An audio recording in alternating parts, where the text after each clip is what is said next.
Welcome to the Smoke and Roll Podcast. I'm your host, Ryan Basor, and today is episode 81. Real excited to give a good update on a previous show and welcome our special guests, Nate Niehuss from Prima Clones and Fast Flower Farms, and Pino from Gene Traders. Thanks for being on, guys.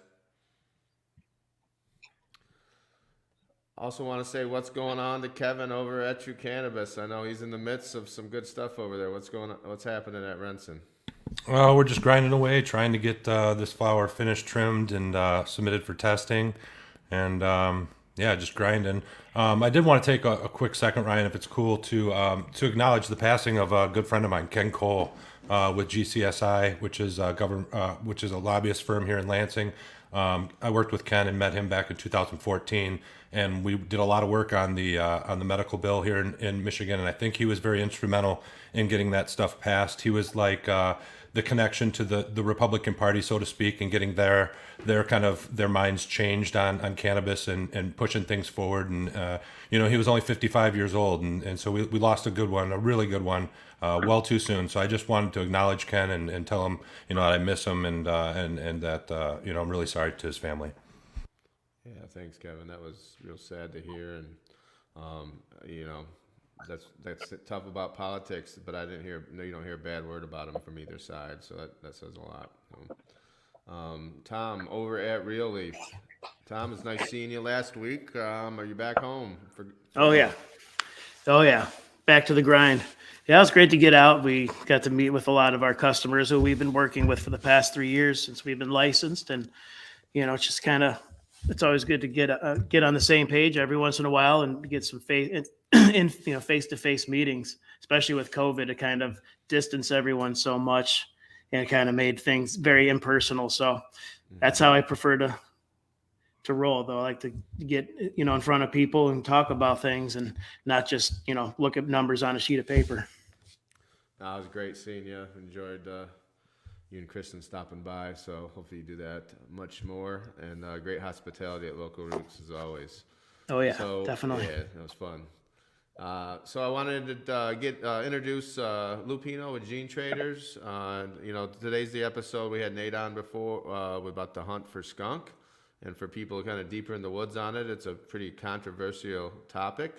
I brought it up to a couple of my friends and store owners that are in the woods, and they started going off. So when they called me and said, "Hey, you know anything?" I'm like, "Yeah, I do." So really excited to have Lou on. And Lou, why don't you introduce yourself, give a little bit of your background, and kind of tell us what happened with PIFCon. All right, don't mind me looking down. I'm reaching into a bag trying to grab some popcorn buds to roll myself a little something because I'm running low. My name is Pino. I'm the founder of Gene Traders, which ends up being a genetic event that facilitating the spread of genetics, either seed, clone, tissue culture, pollen. And the whole purpose of our event is simply to make sure that it's not just licensed facilities that get their hands on good genetics, but also the normal classic average grower to be able to actually cultivate their own. Obviously, if you can't cultivate your own, or you don't want to cultivate your own, you end up reaching, out to some of our fine guests as well to make sure that they grab some good flower from them as well. Always buy from the cultivators. What we say, cultivation is the key to everything. It's not the name, it's the cultivator themselves. So with that, right, over the past, 6 years that we've been doing this, we always hear about PIF, right? PIF this, PIF. Oh, my boy's got the real PIF. My buddy's got the real PIF. Everybody's his buddy's mom has the real PIF from back in the day, which ends up being NL5 haze or NL5 crossway haze. So I just got tired of hearing about it, honestly. Like, yeah, sure, your buddy's got it. Yep, sure, your buddy's got it. No problem. Oh, no doubt, that's cool. Because the thing about it is too, right? Because a lot of these older strains, it tends to be a little bit more about kind of like that nostalgic kind of like feeling at the same time too, which a lot of people forget to actually include that. Like, oh, it doesn't taste like back in the day, or like, oh, it's almost there. It's like, yeah, but it's not gonna like bring back that like that scent, that feeling of when you did back in the day. Close, but not quite. So me and PIF Coast Farms ended up actually getting together and throwing on PIFCon. And right from the beginning, there was my buddy has this and my buddy has the real one, and it ended up leading from New York to Florida to Amsterdam to Cali to Colorado to back to Florida. Like so many different people, so many people had that, like the role of who had the real. But the reality ends up being is that Piff is within the whole haze category, right? They're a smaller part of the haze category, right? It's not the fruit side. It's that kind of like rank, kind of like just like, extra type of, nasty type of scent that New Yorkers in the East Coast is kind of gravitated to. So with that too, before we even hit PiffCon, everybody was asking about skunk. Before the event even happened, controversy was already popping off about skunk and it doesn't exist and this and that and blah, blah, blah. And this person's got it and that person's got it. And I was like, do we got to do this again? So here we go. PiffCon just happened. And now we're going to end up getting to Skunk Con. And funny enough, right? So we ended up actually dropping it, the announcement on the Adam Dunn show a few days before PiffCon. And then within days, everybody was talking about skunk, everybody like that. All of a sudden, Nate hits me up and is like, hey, what's going on with skunk? Everybody's talking about skunk. I was like, dude, one time. And everybody went like ape shit about it.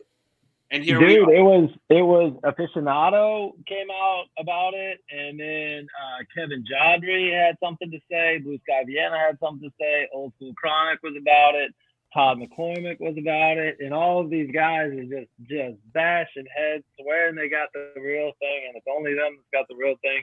And Ryan and I have been talking about this for a hot minute. And I said, man, look, one of the things that we're super interested in is trying to find a good representation of the old school skunk.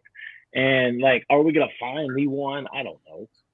But I feel like if we buy enough seeds and pop enough of them, and then do a thorough and fair hunt through them, we'll find at least one good representation of it. And I mean, the tricky thing about that is that everyone kind of has a different idea of exactly what that skunk is, right? It's somewhat subjective. And is it the fresh like skunk spray, or is that like kind of rotting, off-putting skunk spray, or is it that really like fresh cut grass, like super hoppy smell? And there's a lot of environmental factors that play into that too, like what lights are you using, what notes are you using, and all of those things matter in terms of bringing out the expression of the plant. So with that being said, with like that, to follow up, and ends up being the nostalgic part, rather than trying to search of who has, like you said, the best skunk, we're about more who has the best representation, who can grow it the best. Because we can give you a Formula One Formula One race car, but it doesn't fucking mean you know how to drive it. Yeah, no doubt. So tell me, dude, what's going on with Skunk Con? How's that going to play out? So Skunk Con, we're going to end up, again, we're going to have open competition. We're going to end up having some more of official judges that have been doing it for a while, that also ended up cultivating. Part of it ends up being about being cultivated it back in the day, right? Because we're trying to get the cultivators at point of view, because in my opinion, cultivators and breeders actually make the best judges because they know exactly what they're looking for. PiffCon, in order to be a judge, you had to be a haze breeder. So it was a short list of people that Well, because those hazes go so long too, right? Like they become less and less commercially viable. Because their flowering times run, 50, 60, 60, 70, 80 days. And some of them longer than that. Now, I do think on the skunk side, you have that working for you. In that a lot of the skunks are those old Afghani and Northern Lights and stuff like that, these older lines that tend to be super heavy indicas, and so they flower a little bit faster. So something that I ended up actually finding out about this PiffCon actually was a bit of a journey, and we ended up actually getting deeper into longer flowering time, and our conception. I mean, not conception, but our assumption that longer flowering time just doesn't fit into the commercial space turns out not to be true, actually. It actually ends up, if you end up, doing the longer flowering time, you can end up getting rather normal commercial space with the 2 month, 8 week, 8 to 9 week. You can end up getting maybe 6 to 10 possibly, like that. But with a longer flowering time, you're talking about more like 4 to 5, but you're about producing about the same amount. Yeah, we talk about this all the time. Using less pots, less soil, less nutrients, less transplant, less labor. So yeah, it's about how many grams per square foot you can pull out of that facility a year, not necessarily how many times you turn it. If you can do that with less cycles, less flips over over that same period of time, you're actually going to use less labor. You're going to have less transplant and reset and all that kind of stuff. However, longer flowering varieties, also every day that plant's alive is a risk. Every day that plant's alive is a risk for it to get infected with something, for it to come down with bugs, and the longer they're alive, the more likely they are to come down with something like that. So it's a bit of a balance. It is. But some people have actually started stepping up to the challenge. Like, you know what? We're going to start doing hazes. We're going to dedicate rooms. Well, like, maybe they have like 5 or 6 rooms and they end up dedicating one to that longer flowering time, just because it's a terpene profile too that, in a longer flowering time, which because less people actually smoke it, makes it a rarer flower.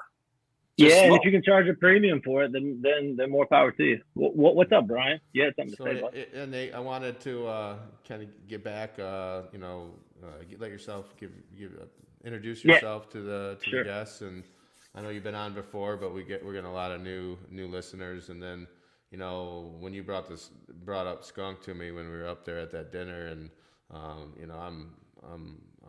was a country boy and smoked a lot of Mexican weed, and my first introduction in 97, 98, 99 to like really good bud was that, we called it Kevorkian around Lansing, but it was Skunk #1, and that's I just like nostalgia with everybody else. So tell us a little bit about the history of Skunk too. Sure. So the true history of Skunk, I don't want to step on people's toes here or say too much. I'm not the end all on this, and the people that do claim to be the end all have some very different opinions on this. So I don't think there is a correct answer. However, so I'm Nate. I'm Prima. We do genetics R&D breeding, and then we bring what we find and test to the marketplace in the form of clones. And the breeders come and buy them from us. We also do a bit of flowering, and that's primarily to prove out some of the cultivars that we have. And one of the things that as we've talked about here is that we wanted to bring back some of these older school flavors. And I think as markets mature, and I mean, we talked a little bit about this, like they tend to move towards concentrates, but I also think they tend to move away from all of the fruity expressions and kind of the sweeter stuff. And people just start to niche into things that they like more. And I think one of those things is bringing back some of these older varieties, and then, bringing back some of the funkier stuff, man, some of the stuff that's not super sweet. And it's been on our mind for so long, Ryan. And you know this because when we had this conversation, it was a long time ago, man. And we've just been poking around trying to figure out who we thought had or possibly had a good representation of this. And so we've got, and it tends to be, there's a couple of different ideas about what Skunk was and where it came from, and then how it kind of vanished. And where it came from is still kind of a mystery, but it did. I mean, you're right. This was kind of back in the day. It is nostalgic for us. And the argument for why it went away is that it was killing carbon filters, man. And people were walking by someone's garage or basement grow, and oh, I know that's weed, and calling the cops, and bang, there you go, right? And so I do believe that was part of it. In Mendo, they had the roadkill skunk and the outlaw skunk, and these two skunks were growing up on these mountains a long ways away, and the people that got popped were the ones that grew the loudest, funkiest skunk. I'm gonna throw this over to Kevin. I think he's got a question. Yeah, I kind of saw some of the drama you were talking about between Todd McCormick and Aficionado and all those guys, and I saw a ton of hate and people, saying you don't have this and you don't do this and you blah blah blah, you're such a liar, and calling people's business ethics into question and all this over a strain. And, like these are legends of the game, and to see them fighting this much about one strain, maybe you guys could give us a little bit of look into what is the basis of all this? Lou kicked some of this drama off by in the PIFCon kind of skunk thing. So I'm going to let him talk about maybe how it actually kicked off. All right. So what's happening within our industry, right, is that we're kind of getting kind of this pacification of this very bland type of genetics only coming up. Everything ends up being a lot of cookies, a lot of GMOs, a lot of like that. It's shortening the varieties, actually become smaller. What's actually available to the industry, right? And something that we started doing last year with Gene Traders is reaching out to older breeders that have had some of these dope ass names, and then inviting them to come to the events. Also inviting them to put their genetics back into rotation. Since Gene Traders travels to different states, we're bringing these older genetics back around so they can be crossed with the newer genetics to kind of like, start breeding these, old school flavors with new structures, new resistance and stuff like that to really start breeding in. It takes time, but it's also ended up kicking up. People started, besides going after the hype, also going into their vault and reaching out for things like, oh, I got it. I've had it since 1989. I've had it since this. I've had it since that. So PIF ended up. So the reason that a lot of this older strains is also coming about is because the East Coast is coming online. Now the East Coast is thinking about what they used to smoke back in the day and wanting to grow it today. Now that they can. So now that's bringing all these old school flavors back into rotation, but being mixed with the new stuff. I wanted to kind of address the whole nostalgia thing behind skunk and different of the older, cultivars that people were smoking in, 80s and 90s. And before, like you were saying, it got too much, it's too stinky to grow this and it's too dangerous. And, so those types of traits kind of got lost. And but the fact that your olfactory nerves and your nose are so closely tied to memory in your brain that it creates that nostalgia, and those terpenes working on your olfactory as you're drawing it in, it brings back those memories and the good times and everything. And that's just a really interesting thing, to kind of think about. And, how, and I'm curious to see how this, when the best representation we can find, because we're actually looking too. We're always looking for that. I mean, that's this on my shirt, man.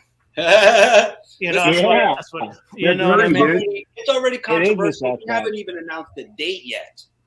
Well, I want to be there, but it's like, we'll see you there, bud. The whole purpose of it is just to search for who has the best representation, right? Who has it? Who can grow the best? Everybody's claiming they got it. Okay, here you go. So, will the new generation have that same experience, though? If they don't have the nostalgia, is it the same? Man, I'm kind of curious.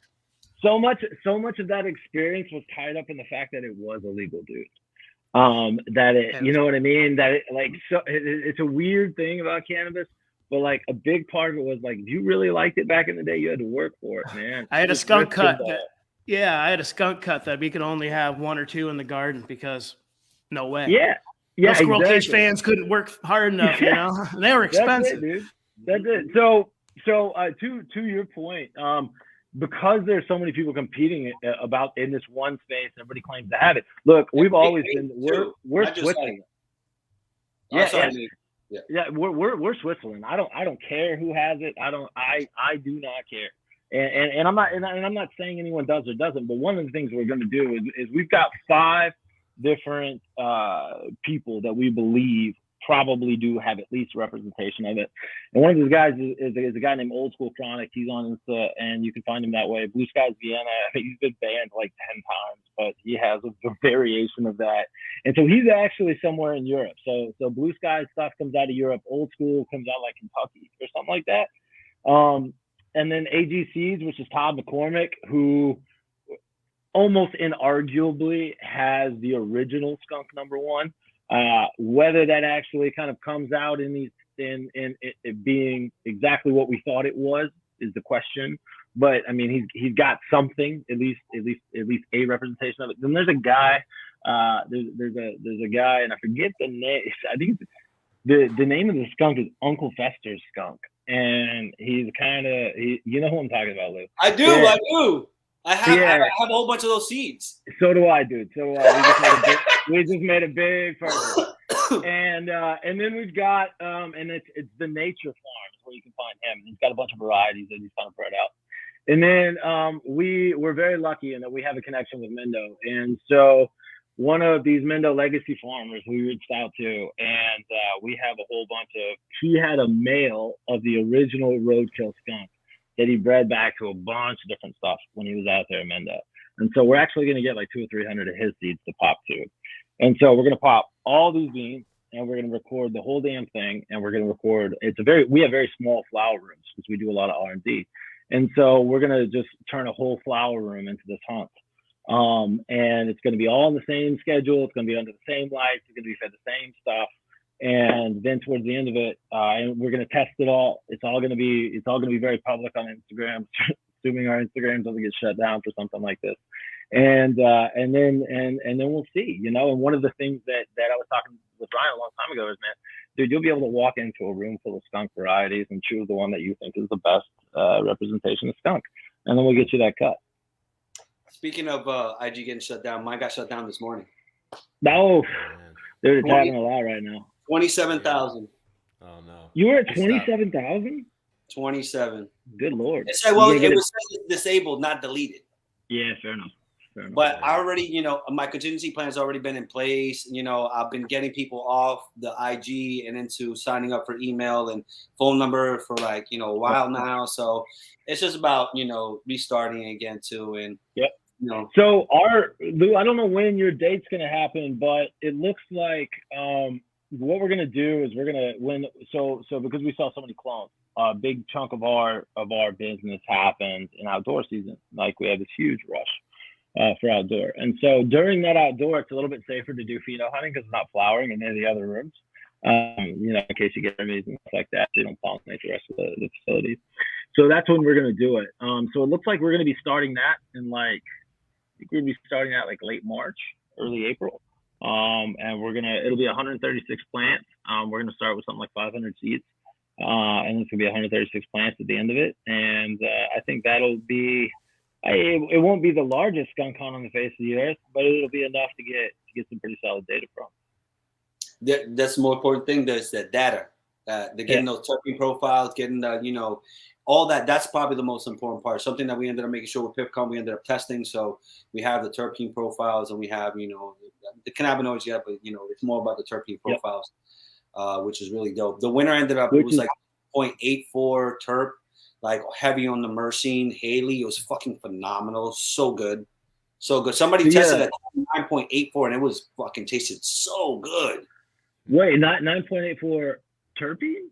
Percent terpenes? No, 2.84 for terpenes. 2.84. And I had another one, 29.84 on THC, and I think it was like 2.2 on like the terps. It was fucking crazy, dude. It tastes so good. It's so strong and so good.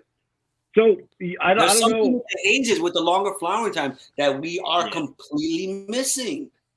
Yeah, I mean, if you look at GMO and a lot of those crosses, man, those tend to have a lot of.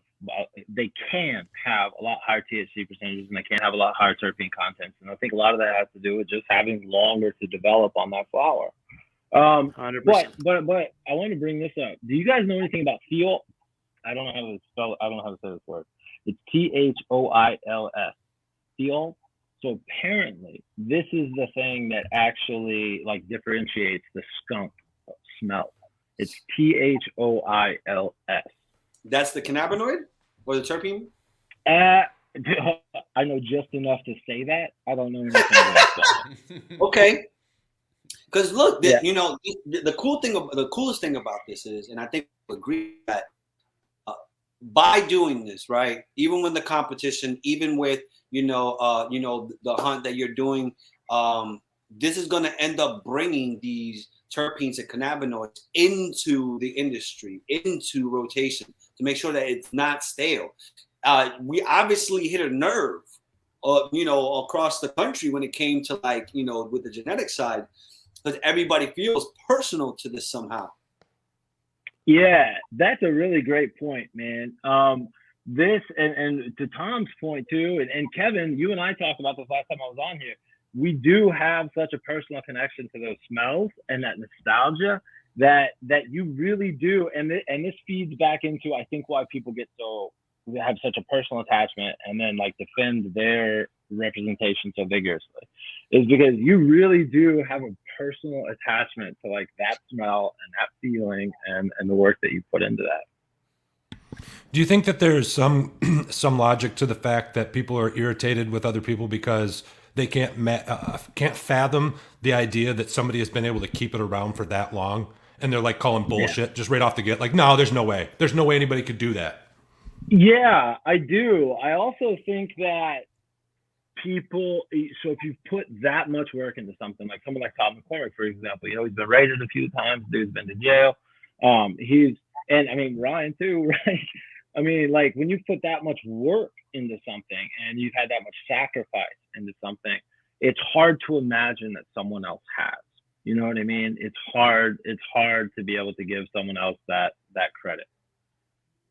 It's on what do you call it? It's past history, right? Because to have this genetics survive, right? Which is a good possibility. Some people say impossible. It's all bullshit. It doesn't exist. What I've seen is that it's bringing up old shit. Sure. And something that AJ said on the Adam Dunn show was that if it's a good strain, it's gonna fucking cause problems. Sour diesel cause problems. Cookies cause problems. For the creator, whoever created like that, it just causes fucking problems because it's so good. Gigi was the first one to go to court and get sued by Gorilla Glue, an actual company. Something good causes problems. Skittles. Yeah. It's so I guess that's true, right? There's a price to success, just like there is to failure, especially in an industry where so much of this is illegal. So Skunk is that like last one in a way, like. So what does everyone think about? Does it matter if it comes from because here's something that we're facing now. So we went in and we scoured, not the earth, but we scoured a lot of places. We looked really hard for all these different genetics, and then we were trying to figure out which of these versions of the skunks and which of these crosses that we wanted. So like, there's a lot of skunks that come in with like a TK cross, like a triangle Kush cross, and then there's these other skunks that come in with like a Chem Dog cross and a Cushman's cross and stuff like that. And so this then becomes, and we're gonna have it like blind in the thing. It's just going to be numbers. We're not going to have the actual cultivars on there, so there's no like associations with this from the people that are choosing. However, does it matter if it's a skunk by TK Cross, if this is what we believe is the version of skunk? You know what I mean? Or does it have to be only just that purebred skunk one? Well, how can you prove it otherwise? And the thing about it is too, you have to, within your variable, you have to add the nostalgic personal taste to it too as well. And everything's the result of breeding, I mean, yeah, so I was just gonna say that, Tom. We've all bred, we've all done popped a lot of seeds, and we all know that a seed can take on 99% from its mother and 1% from the father, right? So I've done a ton of breeding. I've popped a lot of seeds, and I've gotten full on replicas of the mother plant from seeds, crossed with something completely different. So no, it doesn't matter, Nate. You taste it, you smell it, you take a look at it. If it's as close to skunk and dank as fuck, then that's the thing. You know what I mean? It doesn't matter to me. Yeah, that's my position as well. Mentioned the Instagram going down. One thing we just got on, I think would be fun to see. We have our own Discord channel. And get the Skunk Con on a Discord channel, because that can get pretty fun and interesting, and all that data. You wouldn't have to have any issues with getting shut down. So something to think about. That's a really great point, man. And honestly, we should probably, as we dive into this a little further, we should probably just spin that up, man, and just start that from the get.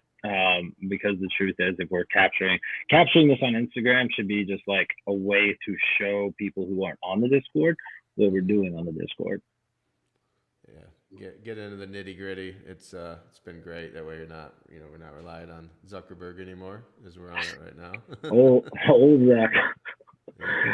So Lou, where do you think good representations of the skunk are going to come from in your mind? Oddly enough, but Virginia has skunk on the regular. They call it Reggies. They call it regular, like just mids. Really? Skunk is just Reggie? Dude, I swear to you, I had this conversation last night. I was like, oh, blah, blah. They were like, skunk. I was like, they were like, why? I was like, why you want to do like something about like mids? I was like, what do you mean mids? He was like, because it's been circulating in Virginia this entire time. Sure. And I've heard now the same thing about Kentucky. Huh? Yeah. I've heard the same thing about Kentucky. Right. So all those states all share a border. Yep. Tennessee, Kentucky, West Virginia. And so those skunk that actually have stayed alive within that region. So this is going to end up actually bringing it out as well. Somebody from out of nowhere could end up actually coming with the best shit and had nothing to do with all the people arguing at all. So how's this work? Like you don't have everyone picked out yet, but you're gonna announce soon and get going. And what's the timeline as far as from start to finish if you have it? So we're gonna end up having the event in like about mid-July down in the Virginia area. Most likely Northern Virginia, but depending on how everything ends up working out. But we're working for Northern Virginia because they also have a really big cannabis. Virginia just opened up, but DC has been up for a while. So to hold it in Northern Virginia helps for a better flow with an event too. But I think it needs to be in Virginia for that not odd reason, but it's just the fact that Virginia ended up kind of keeping skunk in a way within themselves, and we never even not knew, but it's there. And I know like a lot of the heads are going to end up talking a lot of this. It's going to be quite a journey just on like arguing. I mean, like the second that we announced it just on we haven't even put out the flyer or official like that yet. We just announced it one time and it's already kicked off all this. Once we really start going and once things start getting announced and we start associating with Nate's a project that's like it's gonna end up turning kind of ugly in a lot of ways, but I think it's some growth here. I think you're gonna have to have like really big security at the awards, bro. These are all cultivators. These ain't like brawlers, like gangsters. Like these are like It's funny though. The second that like a day after, like not even a day, within 24 hours of, we ended up announcing. I immediately got a phone call from this old school deadhead that that only calls me once in a blue, warns me about some old shit that I don't even know about, associating myself with the wrong person about some shit that had nothing to do with me. And you know how the whole game goes, right? With the cultivation thing, it's still like we got that kind of foot in, foot out type of like culture because of how it ended up coming forth to what we are today. So we know like some grudges just don't die, and they'll go to whatever to say fuck that person. Yeah, Kevin, what you got, man? So when you were asking about where you think the source, the greatest chances of finding the true skunk, back in about 2008, I went to Amsterdam for a trip and went all around town just looking for some dank shit. Went to all the coffee shops and I stumbled into Stone's Cafe and they had Stone's cheese was on the menu. And I grabbed up a gram of it and smoked it. And that's been the closest representation that I've seen to skunk number one since back in the day. And I went over to my buddies, Don and Aaron over at DNA Genetics, and we sat down. They had a guy that worked the counter named Adam. He's from California that was working the counter, and we got to talking. And as it turns out, Don and Aaron cultivated that strain for Stone's Cafe. And Adam said to me, we don't have any seeds, through the catalog, but he's like, I've worked on a project myself where I used skunk number one and cheese and bred together and created seeds. And I actually ended up buying about 30 seeds from him and came back and grew them. And they were some really, really dank, cheesy skunk, not as skunky as the skunk that was at Stone's, right? But my point to bringing up this story is that Sensi Seeds released the original skunk number one seed, right, back in the day, right? And then Don and Aaron apparently were messing with a strain that I presume is really, really close to the original skunk strain at one point in time. They bred out the lemon skunk, so they also had it for that version, right? And then you look at someone like Arion from Greenhouse, who's done all the traveling that he's done, all the cataloging of stuff that he's done. You would think that he'd be a potential source to finding, the actual skunk one. So my thoughts are that we're going to see the original come from Europe. Maybe it started here in the United States, migrated to Europe, but I think that that's where we'll find the closest thing if I had an opinion in the matter. That's awesome, dude. I think you might be right, man. And I would have argued with you about that maybe 60 days ago. And not like argued, but I would have debated a bit. But so Kevin Jodry used to run whatever that was, nursery in somewhere in Northern California. He's he's a legend amongst the old Emerald Triangle growers. And he just, when all the skunk drama popped off, he put something on his Instagram how he got from was it Scotland or something, a bunch of old skunk seeds. And then this Blue Skies Vienna cat is from that area as well. And so I do think that there's a high likelihood that over in Europe, especially around these cheese varieties, that there is a legitimate representation of skunk there. Well, yeah, and Big Buddha also had the original at one point in time that he bred the UK cheese, and that whole lineage started in England, right, as breed offs from the original skunk number one. So yeah, absolutely. That little territory there, I think that's a good likelihood of finding some original genetics, if I had to guess. Thanks for chiming in there. Yeah, definitely, I agree with you. But even just like you said, you ended up naming, even within Europe, you named 3 people that could potentially have like that. So it already, even when we crossed the pond, we're still dealing with multiple options. And I think what ended up more like that with all those genetics that did cause, same thing with NL5. NL5 came from, over there. The PIF came from over there as well. Ends up being, the story ends up being somebody, a Cuban family went to Amsterdam, ended up actually grabbing some seeds, ended up coming back. They were cultivating it, but just for personal stuff.